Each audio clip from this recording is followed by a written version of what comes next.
Rafael, prazer é nosso estar recebendo você aqui para falar sobre dois temas, na verdade, eles são os principais, né? Que é a espiritualidade e a psiquiatria. E, Rafael, quero saber como é que você faz para encaixar essas duas coisas, cara. Muitas pessoas dizem que a ciência não encaixa com a espiritualidade. E como é que você consegue juntar, conseguir alternar às vezes com pessoas que têm problemas psiquiátricos e problemas que na verdade têm problemas espirituais? Como é que você faz para conciliar essas coisas sem haver ali um problema com seus até colegas de serviço? Tá. Então é o seguinte, ó, primeiramente para a gente ter uma visão mais contextualizada e poder entender como isso é possível hoje, né? Eu gosto de explicar da seguinte maneira, né? Durante a Idade Média a gente teve aí um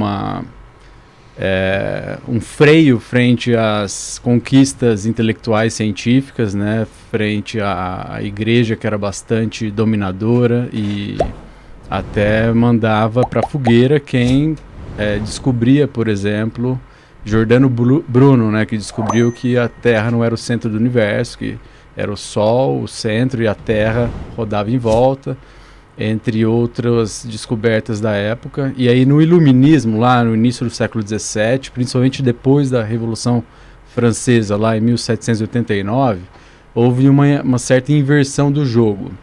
E aí as questões espirituais, religiosas, elas passaram a ser vistas como algo, nas palavras de Freud, né?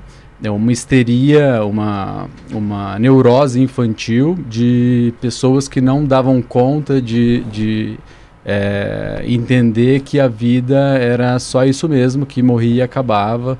Era um reducionismo materialista, digamos assim, e o ópio do povo, né, segundo alguns autores das ciências sociais.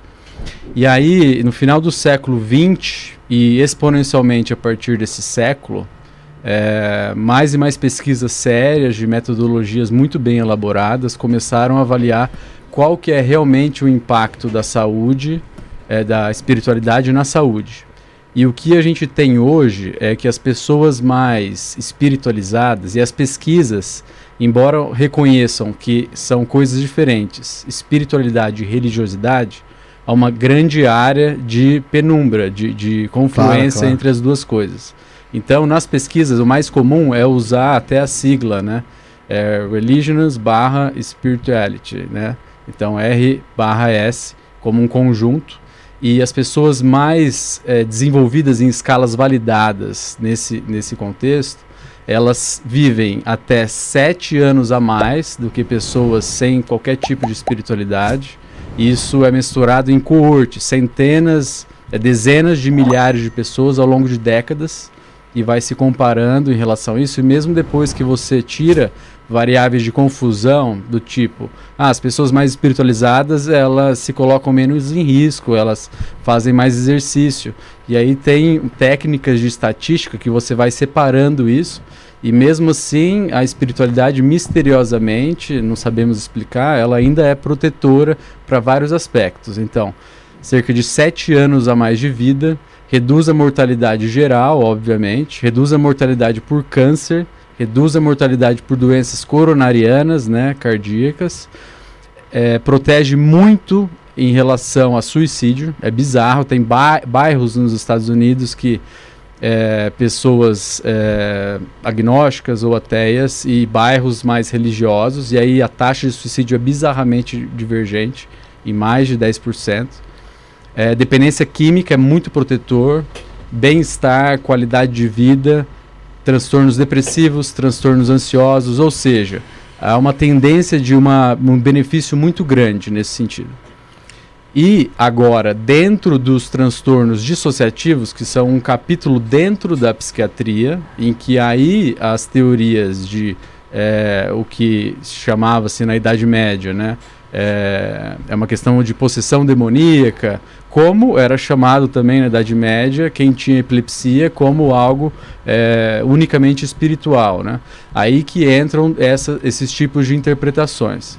E o interessante notar que dentro até da psiquiatria, tanto no CID-10, CID-11, Código Internacional de Doenças, como até dentro do DSM-5, que é o Manual diagnóstico estatístico da Associação Americana de Psiquiatria, usado para fazer diagnósticos em pesquisas no mundo inteiro, existe um capítulo só chamado transtorno de transe e possessão. Porque culturalmente, em todos os contextos, as culturas, é descrito pessoas que têm episódios de que como se outra inteligência ou uma outra personalidade assumisse o comando do corpo, e isso dura minutos a horas, e quando acontece fora de um contexto religioso, cultural, é considerado patológico e vai causar diversos problemas. Mas a psiquiatria, ela se restringe a fazer um diagnóstico descritivo. E a causa dentro do meio acadêmico, ela é considerada puramente materialista. Então, dentro do meio acadêmico, se considera apenas questões puramente materialistas e questões de conflitos dentro da psique, dentro da mente. Então, assim, essa pessoa ela teve uma infância com traumas sexuais, negligência, abuso, violência, e aí ela dissocia dessa maneira, dessa forma. Agora, dentro de culturas e religiões que têm um viés de reencarnacionista, por exemplo, dá a entender esse tipo de etiologia. O que dentro da psiquiatria a ortodoxa acadêmica isso não é considerado, mas cada vez mais está sendo respeitado essas outras visões. Então, por exemplo, antigamente, lá na década de 50 do século passado, qualquer tipo de vivência espiritual era considerada como psicose, como um transtorno mental. Hoje em dia, isso é respeitado, deve ser respeitado. O profissional que não respeita isso, ele está desatualizado, né? Mas é por causa da intolerância religiosa? Então, antigamente era por causa de um preconceito. Não, hoje mesmo, eu digo.